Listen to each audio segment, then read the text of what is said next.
Hello YouTube family, हमारे YouTube channel में आप सभी का स्वागत करती हूँ। नमस्ते, हर हर महादेव, जय माता दी। हम आप सबकी नीलम वर्मा, मैं आप सबकी अर्चना वर्मा। हैप्पी होली दोस्तों।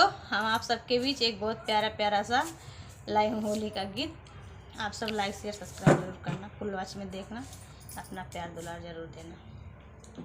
भोला मांगे गवनवा होली में, भोला मांगे गवनवा होली में। पहली पठौनी ब्रह्मा जी आए, पहली पठौनी ब्रह्मा जी आए।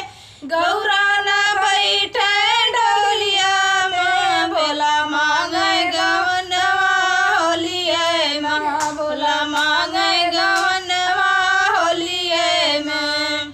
दूसरी पठौनी विष्णु जी आए, दूसरी पठौनी विष्णु जी आए। गौरा न बैठे डोलिया में, भोला मांगे गवनवा होली में, भोला मांगे गवनवा होली में। तीसरी पठौनी